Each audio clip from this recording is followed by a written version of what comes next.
What threats do connected devices face?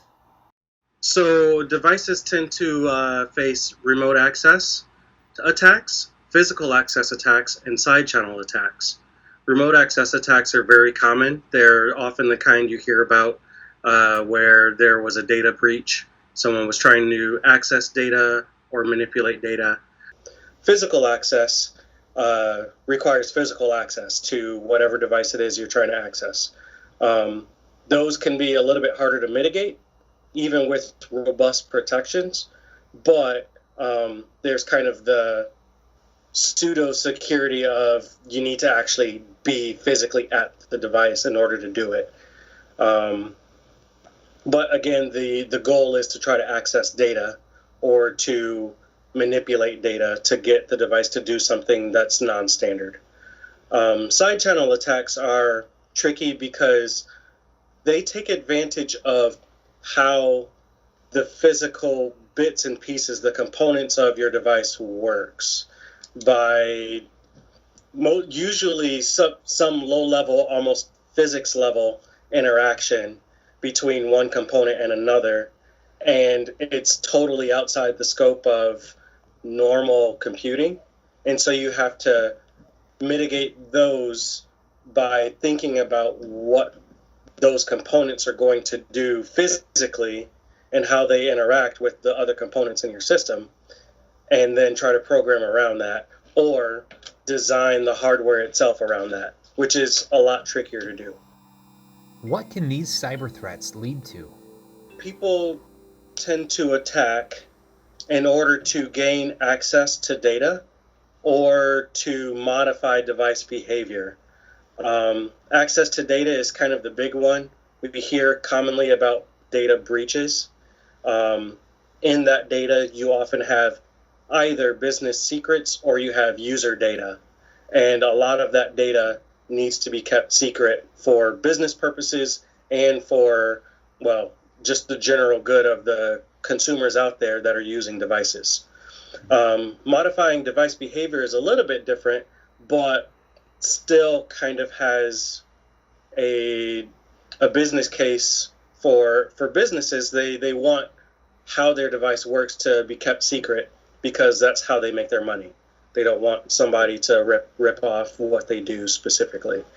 And just being able to protect that the program running on your devices is genuine and that you aren't liable for what somebody else does, that's a good reason for someone to want to protect against modified device behavior. Oftentimes you'll have features that are locked down behind a paywall. You know, if you want to be able to pay to unlock features, or if you want to prevent devices from joining a botnet or executing some sort of denial of service attack, those types of things are kind of the modifications that businesses often want to protect against. Okay. Other modifications might be mild to, moderately serious. You think about people who figure out how to put custom images on their device or something like that. It's not really all that harmful, but it's still unintended. All of those types of things kind of fall under the category of device behavior modification. How can development teams mitigate these threats? So for users, IoT devices often have password protections because they're connected to the internet. So I would say use strong passwords. Preferably use a password manager to take care of that for you, and never rely on default passwords. Connect your IoT devices to a separate firewalled network from your main home network. That's mainly to isolate where data is going. If you think about how all of those attacks I mentioned earlier often deal with trying to get access to data, if you at least build some separation, there's less data being exposed to any potential traffic. Okay. If a device does become compromised, then if another device becomes compromised on your network, then you're reducing how much can be exposed to it. And then third, I would say keep the IoT device firmware updated because the manufacturers will often send out security updates. And if your device allows you to choose firmware to install, only install trusted firmware from that device manufacturer. Otherwise, you never know what else is in that firmware, and you have less of a guarantee that that firmware is going to be okay. For IoT device designers, I would say follow a robust development process.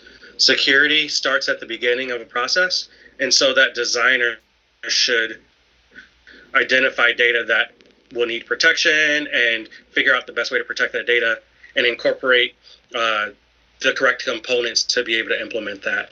They'll have to test code for functionality, test code against unchecked data manipulation, and all those other types of things.